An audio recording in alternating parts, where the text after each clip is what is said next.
नमस्ते, मैं कृष्णा माने एसएनएस अकेडमी से आपके सामने आज आत्मत्राण की कविता प्रस्तुत करने जा रही हूँ।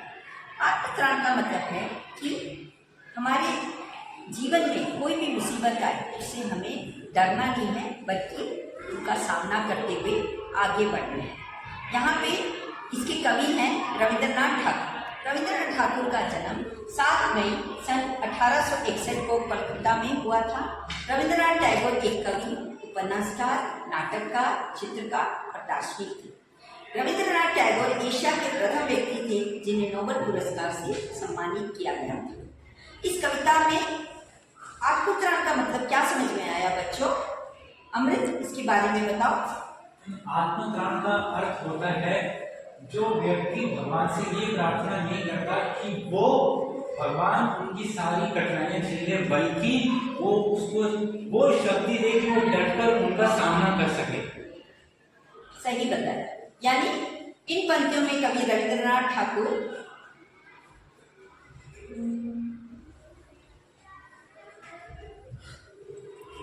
इस कविता में कहते हैं कि विपदाओं से मुझे बचाओ, ये मेरी प्रार्थना नहीं, केवल इतना हो करुणा में कभी न विपदा में पाऊं है।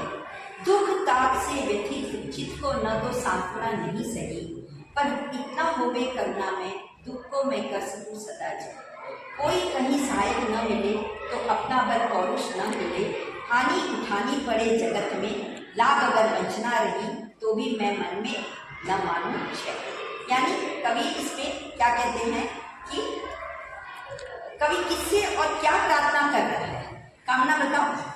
जी कवि इस कविता में भगवान से प्रार्थना कर रहा है कि वह उनकी जिंदगी की सारी कठिनाइयां ना हरे और खुद उनको इतनी शक्ति प्रदान करें कि वह अपनी जीवन की सारी कठिनाइयां खुद से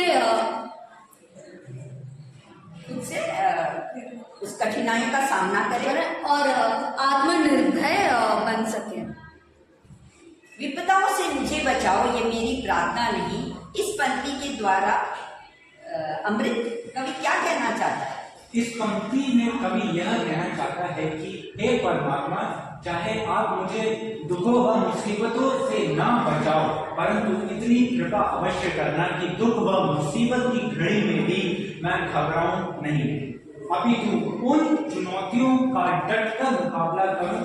उसकी प्रभु से यह प्रार्थना नहीं है कि प्रतिदिन ईश्वर भय से मुक्ति दिलाएं तथा आश्रय प्रदान करें। वह तो प्रभु से इतना चाहता है कि वह शक्ति प्रदान करे जिससे वह निर्भयता पूर्वक संघर्ष कर सके। वह पलायनवादी नहीं है, ना ही डरपोक है, केवल ईश्वर का वरदहस्त चाहता है।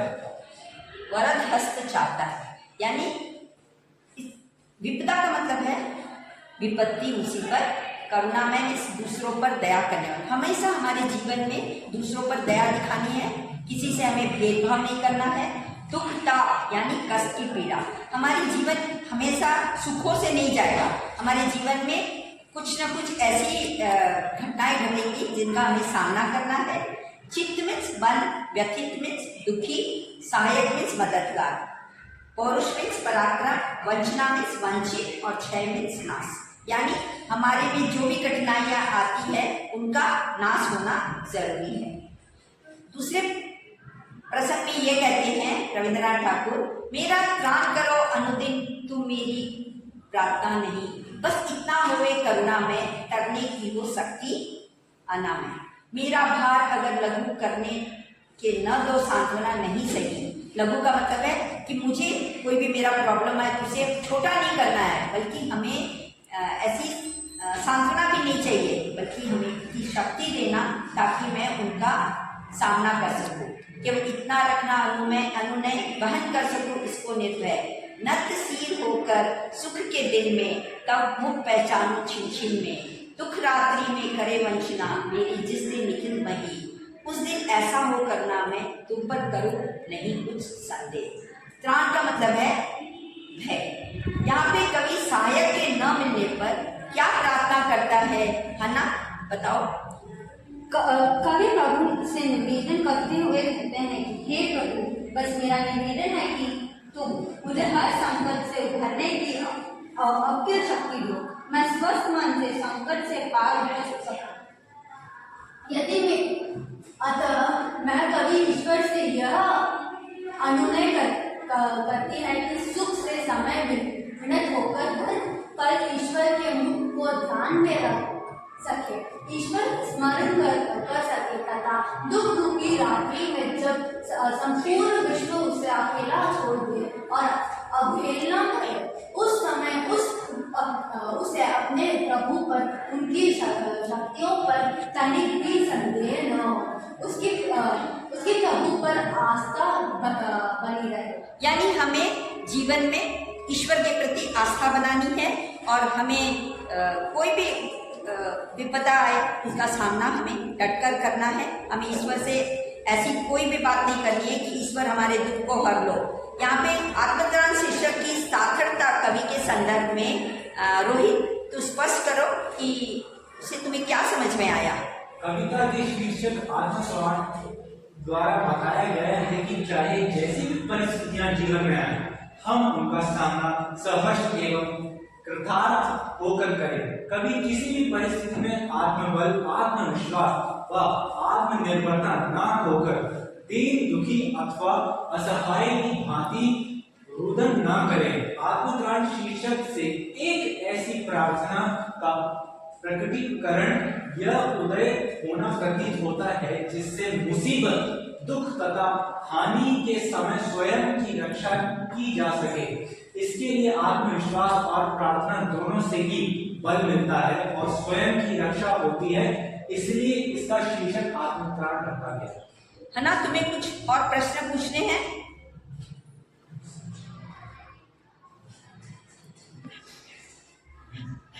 जी, संशय का अर्थ क्या है?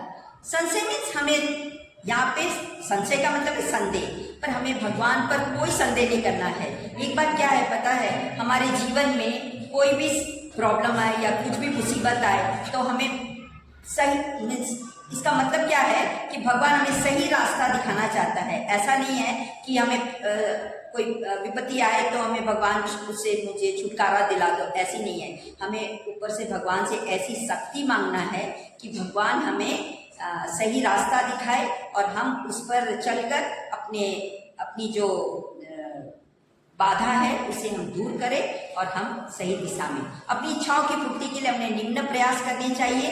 अपनी इच्छाओं की पूर्ति के लिए हमें सही दिशा चुनते हैं और जीन जान से परिश्रम करते हैं। जीवन में आने वाली बाधाओं से न तो हमें घबराना है न पीछे हटना है। दूसरों को सहयोग और सलाह भी देते हैं, अपने प्रयासों की समीक्षा करते रहते हैं, सुधार करते रहते हैं और छोटी से छोटी सफलता को भी हम स्वीकार करना है। जब तक इच्छा पूरी न हो जाए धैर्य व सहनशीलता से कार्य हमें करना है। कवि मैम, आपसे एक प्रश्न था। मैम, कवि की प्रार्थना बाकी सारी प्रार्थनाओं और गीतों से अलग लगती है मैम, क्या आपको ऐसा लगता है? तो कैसे? हाँ, ये सही बात तुमने पूछा। कवि की प्रार्थना अन्य प्रार्थना गीतों से अलग है क्योंकि इस प्रार्थना गीत में कवि ने किसी सांसारिक और भौतिक सुख की कामना के लिए प्रार्थना नहीं की, बल्कि उसने हर परिस्थिति में निर्भीकता से उसका सामना करने का साहस ईश्वर से मांगा है। वह स्वयं कर्मशील होकर आत्मविश्वास के साथ विषय परिस्थितियों पर विजय पाना चाहता है। इन्हीं बातों के कारण ये प्रार्थना गीत अन्य प्रार्थना गीतों से अलग है। श्रेयस, तुम्हें कुछ आत्मत्राण से समझ में आया? तुम कुछ प्रश्न पूछना चाहते हो? जी मैम, जब मैं पढ़ रहा था तो मेरे को कुछ पंक्तियां समझ नहीं आ पाई, जैसे कि नतशील होकर सुख के दिन में तब मुख पहचान छीन। इसका अर्थ क्या है? इन पंक्तियों का भाव यह है कि कभी सुख के समय, सुख के दिनों में भी परमात्मा को हर पल श्रद्धा भाव से याद करना चाहता है तथा हर पल उसके स्वरूप को पहचानना चाहता है। अर्थात कभी दुख सुख दोनों में ही समभाव से प्रभु को याद करते हुए उसके स्वरूप की कृपा को पाना चाहता है। यानी हमारा दुख या सुख जो भी हो, हमें दोनों को समतल होकर सामना करना है। मुझे लगता है अभी आत्मत्राण का विषय तुम्हें समझ में आ गया होगा। धन्यवाद बच्चों।